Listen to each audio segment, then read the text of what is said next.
Hi guys, welcome back to the channel. As you can see, back here at the xj900, we've got it out in the daylight. It's too dark in the lockup today, so going to do a wee bit of work on it today, a wee bit of cleaning up, try and get some of the rusty spots off the stanchions. They do need replaced, but for now I'm just going to try and clean them up as best I can.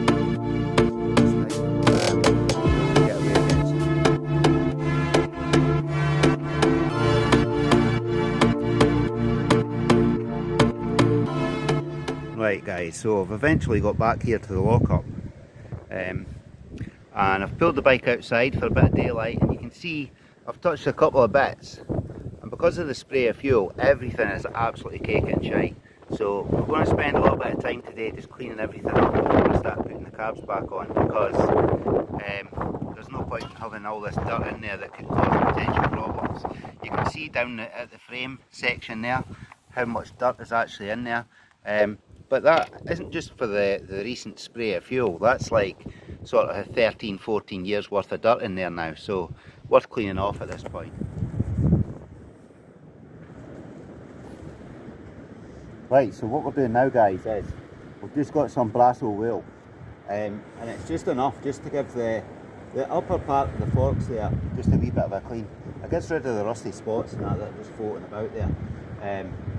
So we'll probably take maybe 10-15 minutes trying to clean off some of these speckly bits. Obviously this isn't a working part of the fork, it doesn't go in and out. This is just the bit that kind of gets hit by the weather and all the elements. So it's a good opportunity to try and clean these bits up.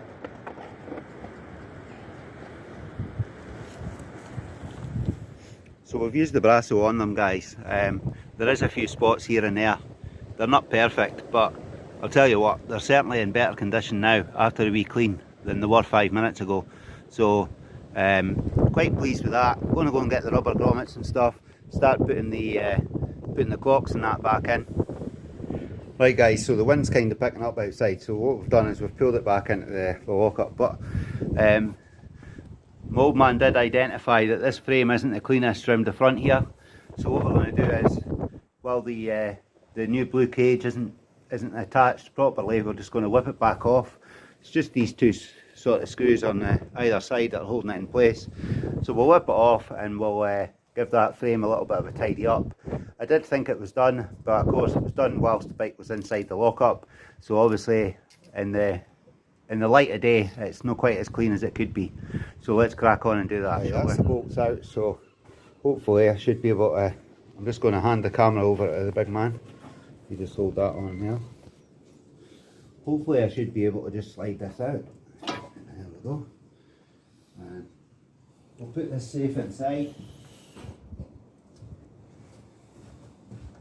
And now that that frame's out of the way, you can kind of see the bits that I've missed in the dark of the lockup. So yeah, I'll just give them a wee wipe down. Right, starting to look better. I've just taken the old bracket that was on here, taking that off. That was for sat-nav back in the day. I was just discussing that with my old man there. I'd rather have a quad lock and have my phone mounted these days. It's kind of old school to have sat-nav. Right guys, so these mounting rubbers you get in the frame there, they're quite difficult to get in. So what I'm choosing to do is, you just kind of sort of feed them in halfway, giving them a wee turn, and then use a screwdriver just to poke them from the back. Eventually they go in, but I'll tell you what, it's not easy. Right, it's time to get these clocks mounted here as well guys. So all they do is they just set up like that, but to attach it you've got a little metal collar, sits inside. Obviously the clocks are rubber mounted to stop them vibrating too much. So once that collar's inside the rubber, that goes through, it just screws into the blue frame. It's pretty simple, but do not, whatever you do, lose these collars, because then they will vibrate on the rubbers. Okay, that'll do. So the next thing we have to do around the front here guys, now that these clocks are mounted, if you remember when we took this all apart, there was a lot of cable ties, and they were kind of holding this wiring loom in place on the frame, just to prevent it hanging down into the body from the bodywork. So we're going to have to get a few cable ties, tie that all up, make sure it's all routed correctly, and then we can start from there. Right, so that's the harness all the way it should be. This gets a wee cable tie around there.